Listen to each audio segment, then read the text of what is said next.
The story begins with Doctor Who and Donna Noble accidentally landing the time-traveling spaceship, called the TARDIS, in an apple tree in the year 1666.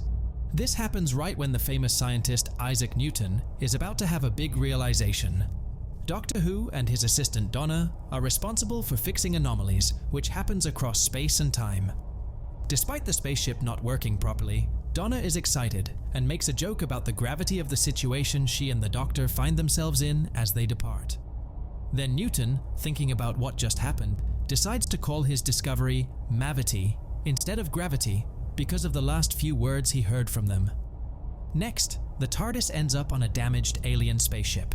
The Doctor and Donna almost get hit by a fire coming from the TARDIS but manage to escape.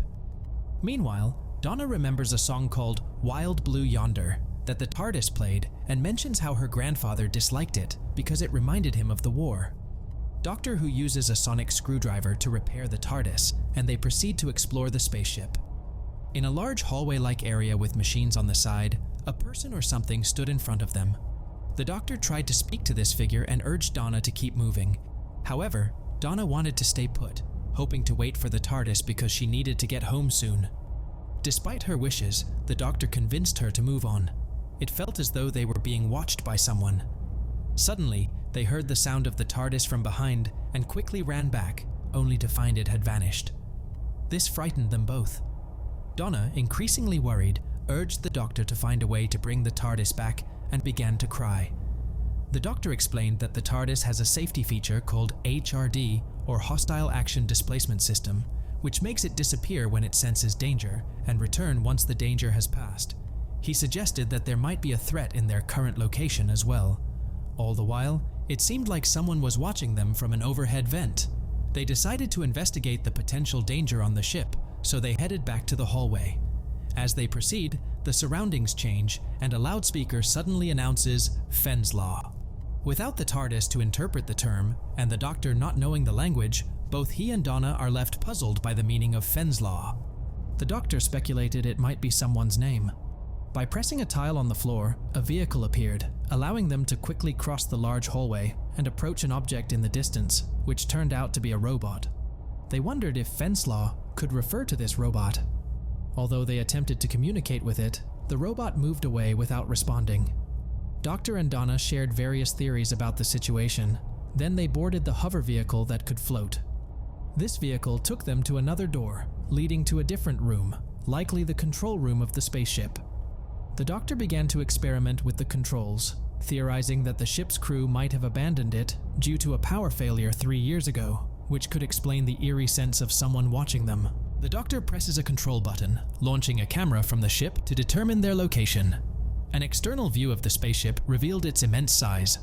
Donna questioned why stars weren't visible if they were in space. This led to the realization that the ship had been caught in a wormhole and was now lost in end of the universe so remote that it was engulfed in complete darkness, beyond the reach of any light. Donna was profoundly frightened by this discovery. The Doctor noted that this was a place no one had ever reached before. Suddenly, they heard a noise behind them and quickly retreated to the corridor. The Doctor speculated that they might not be alone on the ship. Then, the sounds of Fenn's Law and machinery moving were heard again, with the robot also taking a step forward. The Doctor suggested that the words Fenn's Law and Collis could be part of a countdown, an instruction, or perhaps a warning. Prompted by this, they proceeded along another path filled with many filaments. The Doctor examines a filament, its shape rectangular, and asks Donna to move all similar shapes while he's gone, hoping this might bring power back to the ship, given its position in a neutral zone. He intends to reboot the system himself, which leads to a drop in temperature. During this time, Donna shares her worries with the Doctor about her family and the fear of not being able to get back home.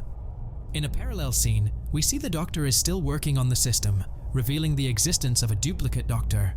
Then, a duplicate Donna also approaches the original Doctor, who observes the drop in temperature, hinting that he might have mistakenly switched off the heating. He compliments Donna for quickly finishing the task, to which she replies that she merely followed his directions. At the same time, the original Donna is occupied with her task in the first room. The duplicate Doctor inquires about her grandfather, Wilf, and finds out he usually spends time with a sleeping bag and thermos. The duplicate doctor admires Wilf, expressing a desire to meet him again and acknowledging him as a remarkable person. Simultaneously, the doctor shares his worries about the TARDIS being missing, emphasizing it's all he possesses.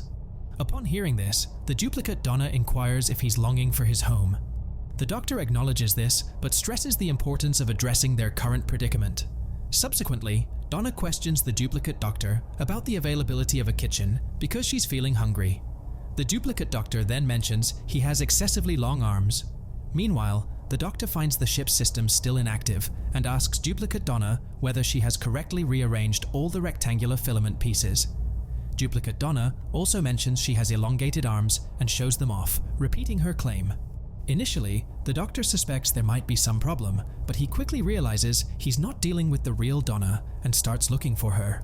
When Donna notices the duplicate doctor's abnormally long arms, she hurries to the original doctor. Both are alarmed as they notice their doppelgangers with their elongated body parts. The doctor confronts their doppelgangers, asking who they are and where they came from. The doppelgangers claim they originated from nowhere. In response, the doctor and Donna attempt an escape in the flying car, only to be chased by them, who elongate themselves in an effort to catch them. However, they end up trapped in the corridors, prompting the doctor to question what kind of beings they are, who lacks control over their form and size. He also realizes these entities have not only replicated their physical appearances, but have also accessed their thoughts and memories. Suddenly, the doctor and Donna climb upwards to a vent, but the loudspeakers announce Brait, and the environment shifts, they become separated. The doctor ends up on one side of a wall, while Donna falls to a lower level. He assures her he will find her, urging her to stay put.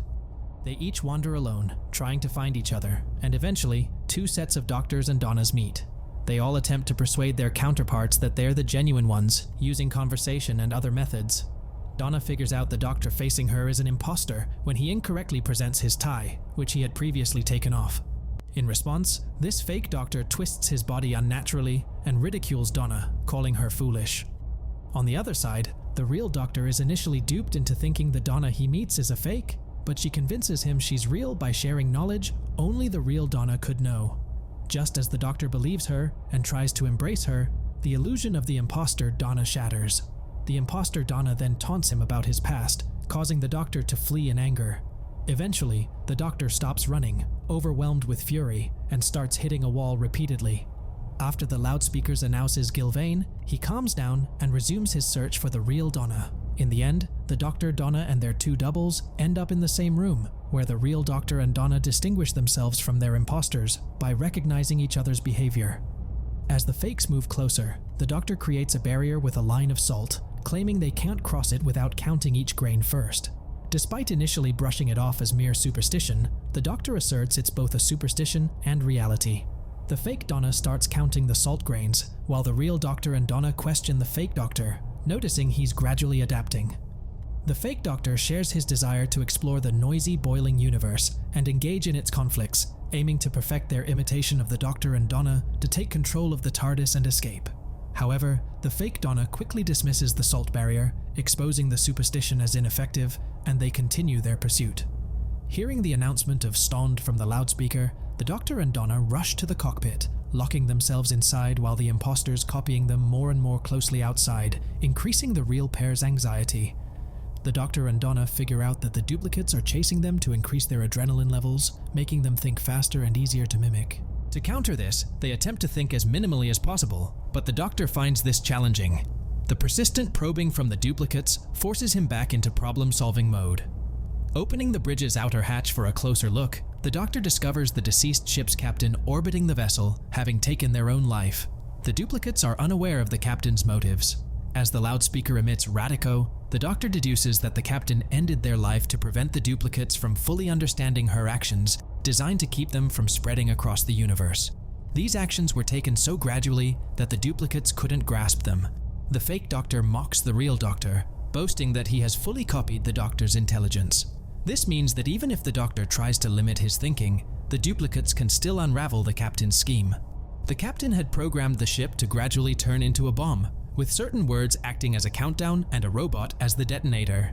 When the loudspeaker says Vandine, it signals another step in the countdown.